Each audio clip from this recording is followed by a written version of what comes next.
Hola amigos, ¿qué tal? Alvin Vázquez Xavier con ustedes. Bienvenidos a este su canal Aula Magna RD. En esta ocasión tendremos una videoclase correspondiente a la unidad número 1 de la asignatura Química Básica de nuestra Universidad Autónoma de Santo Domingo. De inmediato, comenzamos.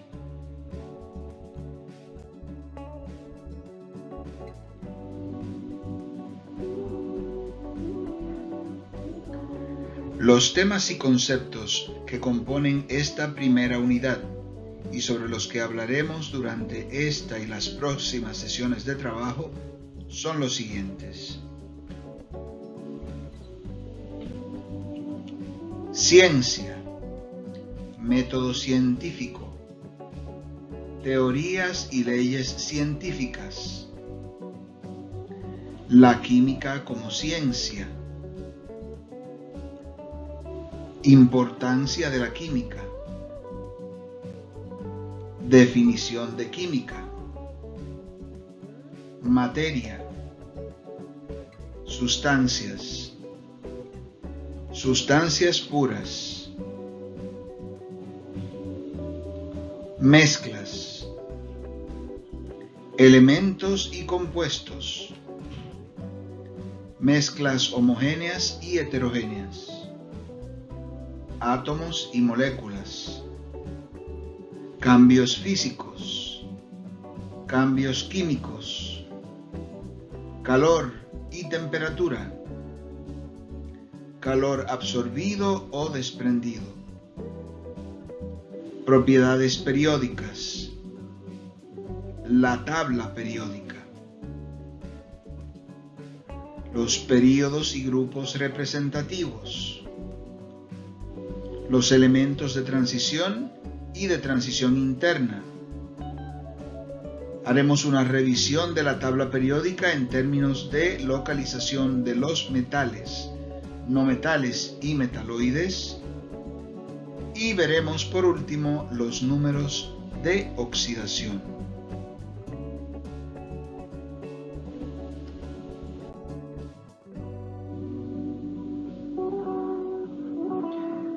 Debido a que la química es una ciencia, debemos en primer lugar definir ese concepto.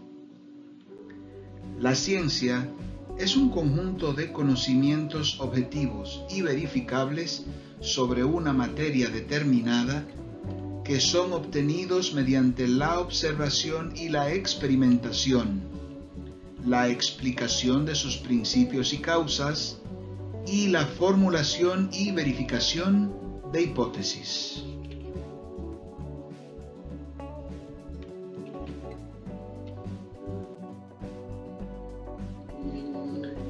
Una clasificación de las ciencias las divide en fácticas, factuales o empíricas, y en formales. Las ciencias fácticas estudian el mundo concreto y material. Las ciencias formales, por su parte, son conjuntos sistemáticos de conocimientos inductivos, racionales y coherentes. Si bien su objeto de estudio no es el mundo físico natural, sus conocimientos pueden ser aplicados al mundo material.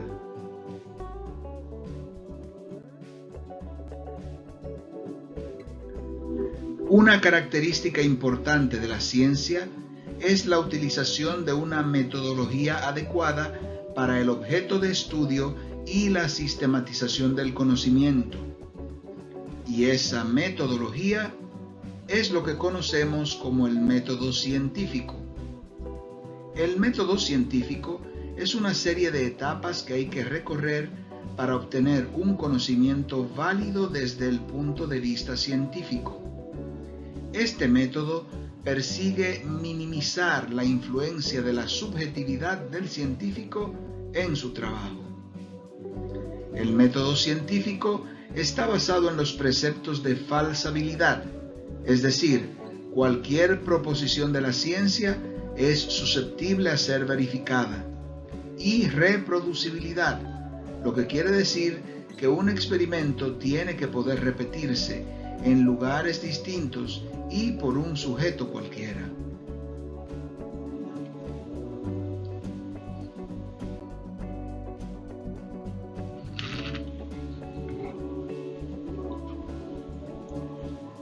Dentro de los pasos del método científico tenemos, en primer lugar, la observación.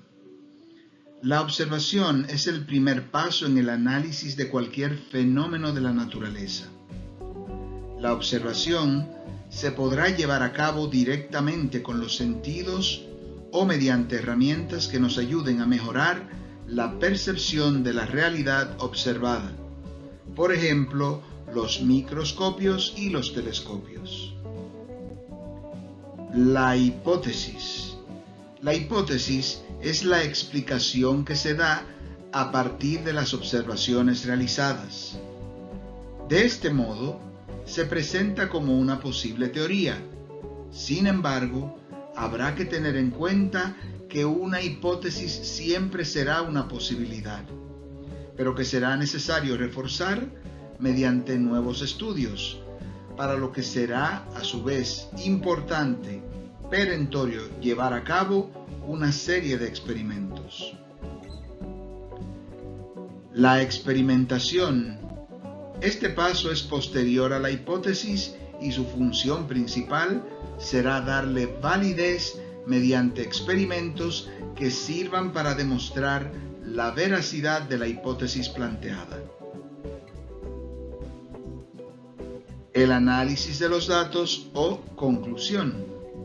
Los resultados obtenidos pueden ser esencialmente de tres tipos. Resultados que refuten la hipótesis inicial, resultados que la confirmen o que no aporten información suficiente que nos permita refutar o confirmar la hipótesis. Un detalle bien importante es que en caso de que los experimentos lleven a negar la hipótesis, será necesario descartarla y formular una nueva hipótesis que responda de forma satisfactoria a las observaciones llevadas a cabo durante la experimentación y la observación. Ahora bien, ¿para qué sirven los resultados de un estudio científico? ¿Para guardarlos? ¿Para entretener a sus realizadores? ¿Para gastar dinero? Bueno, la respuesta a todas estas preguntas es no.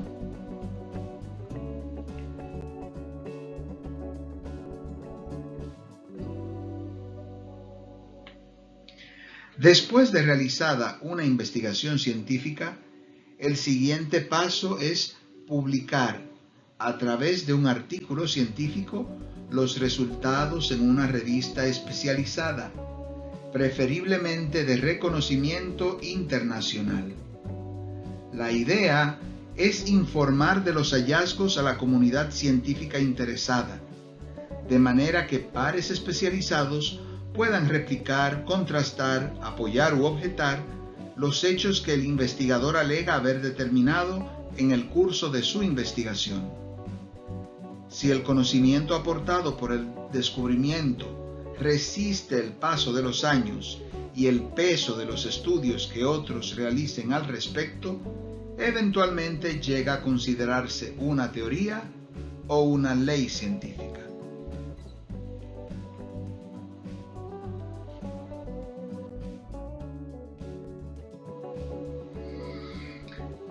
La palabra teoría tiene en ciencias un significado distinto al que le damos en nuestro lenguaje coloquial. Una teoría científica es un conjunto de proposiciones que explican o describen una observación. Desde un punto de vista científico, una teoría puede estar en cualquiera de las siguientes tres situaciones. A. En una etapa preliminar de la fase de investigación, en cuyo caso la llamaremos hipótesis. B. Modificándose continuamente. O C. Muy bien establecida en la comunidad científica. Este último es el caso de algunas teorías científicas de las que ustedes probablemente han escuchado hablar, como son la teoría de la evolución, la teoría atómica, las teorías general y especial de la relatividad y la teoría del Big Bang, entre otras. Una ley científica, por su parte, es una proposición que afirma una relación constante entre dos o más variables o factores, cada uno de los cuales representa una propiedad o medición de sistemas concretos. Una de las pocas diferencias entre teoría y ley científicas es que la segunda puede ser expresada en forma de una relación matemática o en un lenguaje formalizado. En la práctica, ambas son aceptadas por la comunidad científica por falta de casos que las contradigan, pero ambas podrían ser descartadas si algún día se comprueba que no son universales.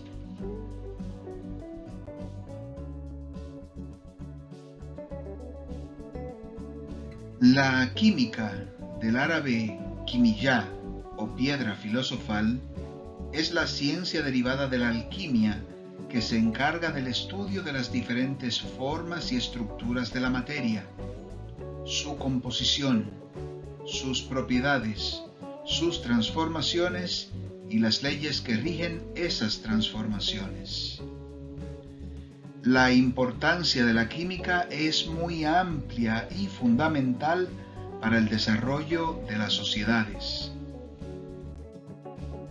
Por ejemplo, la química es fundamental en el desarrollo de medicamentos, cosméticos, jabones y detergentes, pinturas, lacas y barnices, bebidas, sabores y aromas artificiales, combustibles, textiles y fibras sintéticas, plásticos, papel y caucho, fertilizantes, pesticidas, metales y sus distintas aleaciones, tintes y colorantes, docencia y finalmente investigación.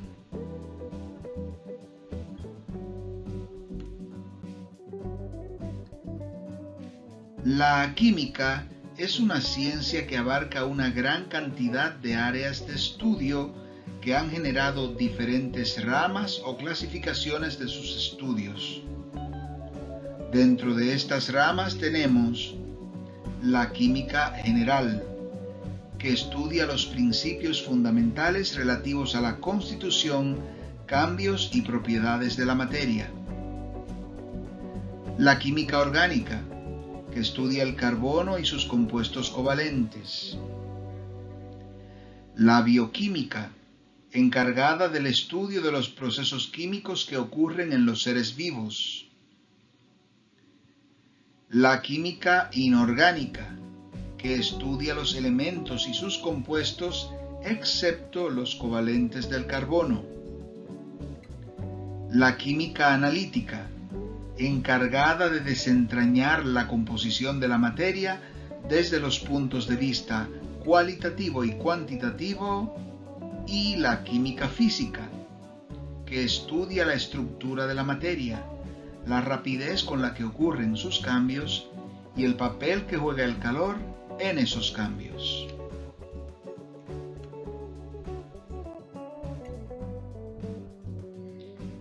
Debido a que la química estudia la materia, es importante definir y clasificar los distintos tipos de materiales que son parte del estudio de la química.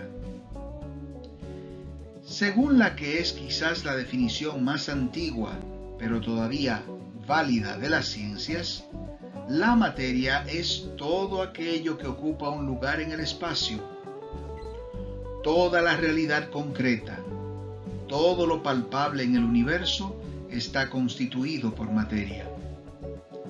Estamos rodeados por materia e incluso nosotros mismos somos en parte materia. La característica fundamental de la materia es el hecho de poseer masa. Debido a la gran cantidad de tipos de materiales distintos y para su mejor estudio, la materia suele clasificarse en sustancias puras y mezclas.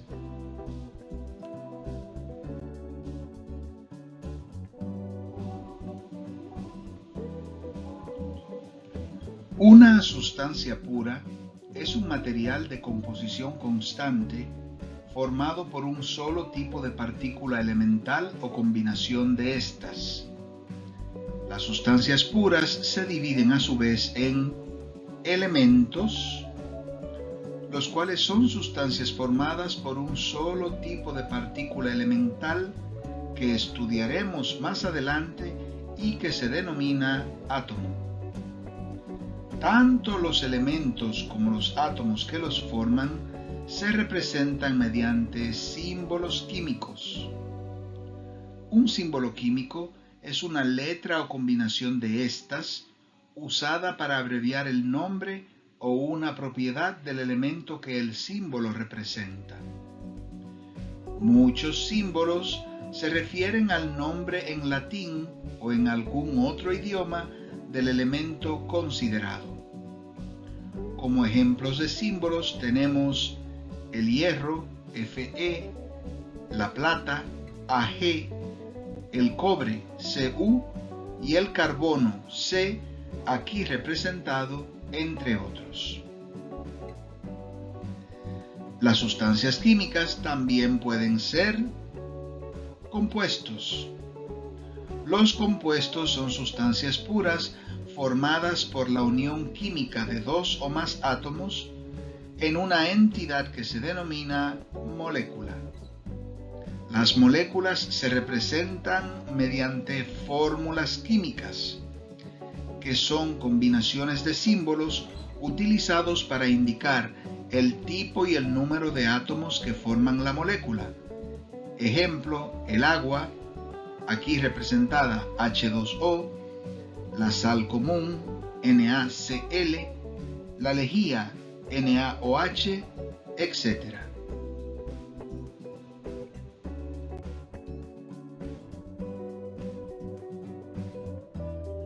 Una mezcla es la unión física de dos o más sustancias, elementos o compuestos sin que haya interacción química entre las sustancias que la forman. En una mezcla, las sustancias que la forman conservan su identidad química y pueden luego separarse mediante procedimientos físicos como la decantación, la filtración, la destilación, entre otras. Las mezclas, a su vez, se clasifican en dos subtipos. Las mezclas homogéneas son aquellas que poseen una sola fase y cuyos componentes no son diferenciables a simple vista ni mediante el uso de instrumentación poco sofisticada, como lupas y microscopios. Estas están formadas por al menos una fase denominada soluto y otra denominada solvente o disolvente, las cuales, el soluto y el solvente o disolvente, pueden estar en distintos estados de agregación de la materia. Las mezclas homogéneas se caracterizan por ser uniformes, es decir, que poseen igual composición en todos sus puntos. Continuas, no se aprecia distinción alguna entre las fases. Y ser no sedimentables, es decir, que no son separables por efecto de la gravedad. Un ejemplo de mezcla bien puede ser el café, el alcohol mezclado con agua o la sal y el azúcar mezclados con agua. Las mezclas heterogéneas, por su parte, son aquellas que contienen más de una fase y o que no cumplen con por lo menos una de las condiciones de las mezclas homogéneas, es decir, o son discontinuas a simple vista, no son uniformes, pueden ser parcial o totalmente separadas por decantación o poseen más de una de esas características a la vez. Ejemplos de mezclas heterogéneas son la rica ensalada de frutas que vemos en la imagen, el agua y el aceite, el lodo, la arena y el agua, etc.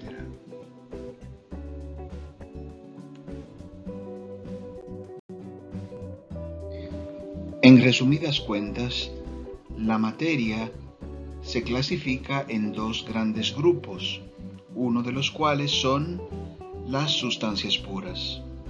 Estas se caracterizan por poseer una composición constante.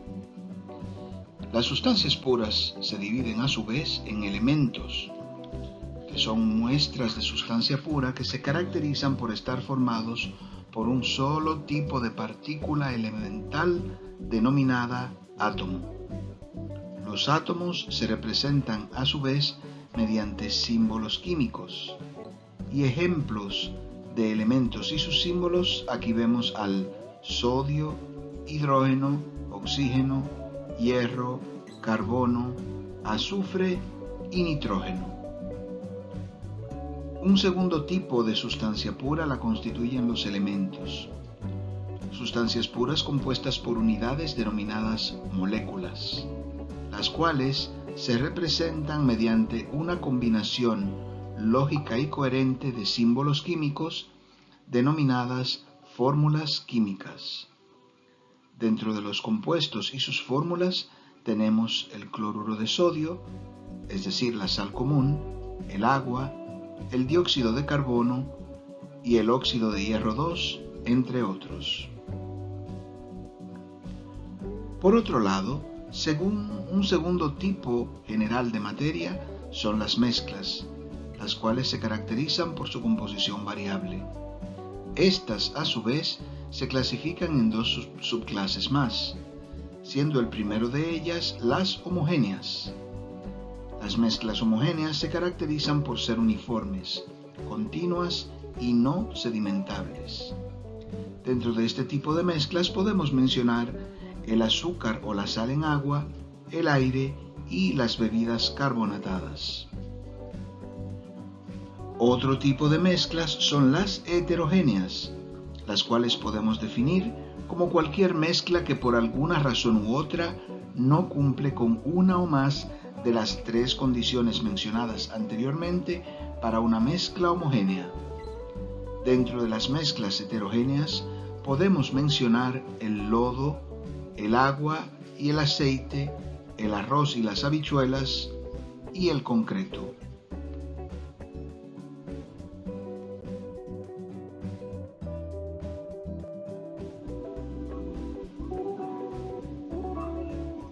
A continuación, presentamos una serie de sustancias que, a modo de repaso, sugerimos que sean clasificadas como algún tipo de sustancia pura, es decir, elementos o compuestos, o alguno de los tipos de mezclas, homogéneas o heterogéneas, mencionadas.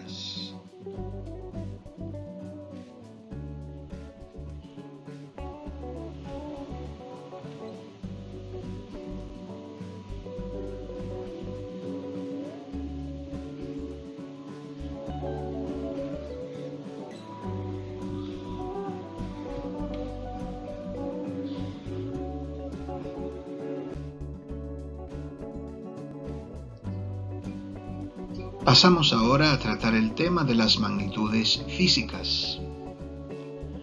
Como todas las ciencias fácticas, la química basa sus descubrimientos sobre la realidad en el análisis de datos numéricos obtenidos a partir del estudio de un fenómeno.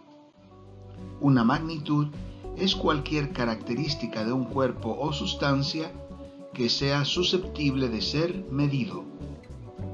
Ejemplos de magnitudes son la longitud, la masa, el tiempo y la temperatura, entre otras.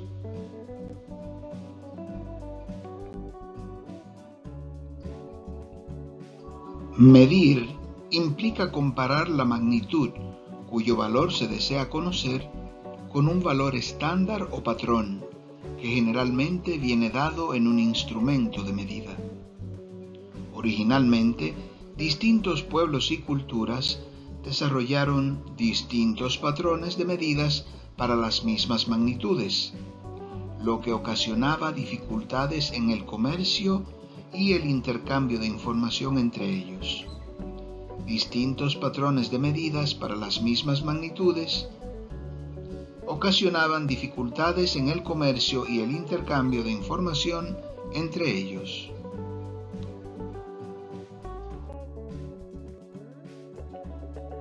Como pueden apreciar en la imagen, un codo, es decir, el equivalente a una distancia entre 444 y 529 milímetros, es una medida antropométrica de longitud que va desde el codo hasta la punta del dedo mayor de la mano de un adulto promedio y que se ha usado por distintas culturas desde tiempos inmemoriales.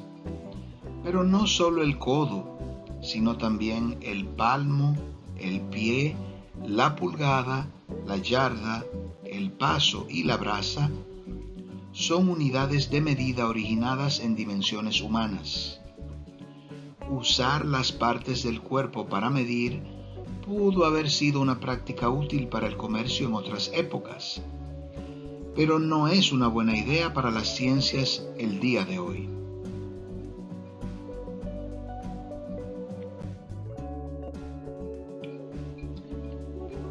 El Sistema Internacional de Unidades, SI, es un conjunto de medidas de magnitudes científicas creadas con el objetivo de uniformizar y simplificar los cálculos relacionados con esas magnitudes.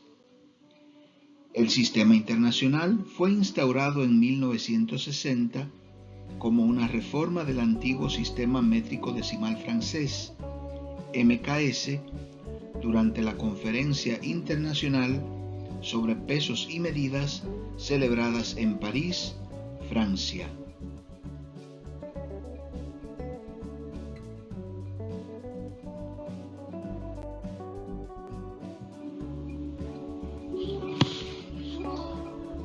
Entre las ventajas que presenta el Sistema Internacional de Unidades, pueden mencionarse la unicidad y universalidad de las unidades, así como el uso de potencias de base 10 para expresar múltiplos o submúltiplos de las cantidades básicas o fundamentales, así como también de las derivadas.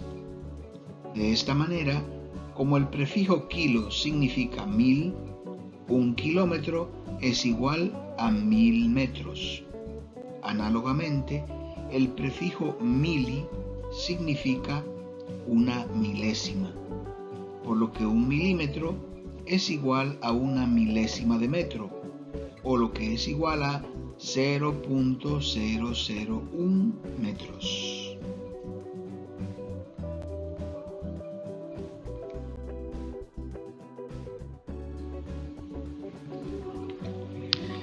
Las magnitudes físicas se clasifican en básicas o fundamentales y en derivadas. Las magnitudes básicas son aquellas que, como la longitud, la masa y el tiempo, no requieren de otras magnitudes para ser definidas. Por esta razón se denominan también magnitudes fundamentales. Las magnitudes derivadas, por su parte, son aquellas que sí necesitan de otras magnitudes en su definición, como la velocidad, la aceleración y la densidad, entre otras. Siendo el Sistema Internacional de Unidades de uso casi universal, es importante conocer las unidades del SI, en la que se expresan tanto las magnitudes básicas como las derivadas.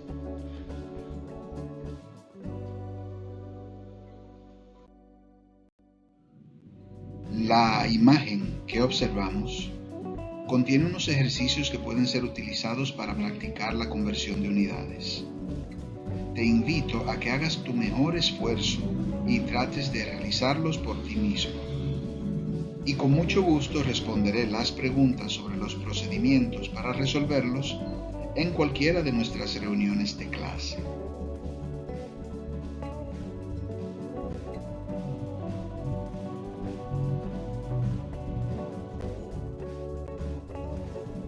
Y así concluimos esta primera parte de la videoclase correspondiente a la unidad número 1. Si entiendes que este video te ha ayudado, te pedimos que le des like y lo compartas. Puede que resulte útil a alguno de tus contactos. No te pierdas la continuación de esta unidad en el enlace que encontrarás en la descripción de este video. Gracias por tu atención y te esperamos en nuestra siguiente clase. Dios te bendiga.